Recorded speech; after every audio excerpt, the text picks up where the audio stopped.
தேனி பெரியகுளத்தில் மறைந்த கட்சி நிர்வாகிகளின் உருவப்படங்களை திறந்து வைத்து பேசிய சிபிஎம் மாநில செயலாளர் சண்முகம், தேர்தல் ஆணையம் வெளியிட்ட எஸ்ஐஆர் பட்டியல் சந்தேகத்தை எழுப்புவதாகவும் 2026 தேர்தலில் திமுக கூட்டணியில் அதிக சீட்டுகளை கேட்க உள்ளதாகவும் தெரிவித்துள்ளார்.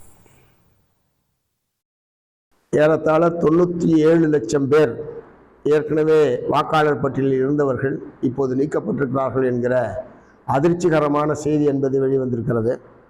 இதில் இறந்து போனவர்கள் என்று அவர்கள் சொல்லக்கூடிய கணக்கு கூட ஒரு முழுமையான கணக்கா என்கிற சந்தேகம் என்பது எங்களுக்கு இருக்குது.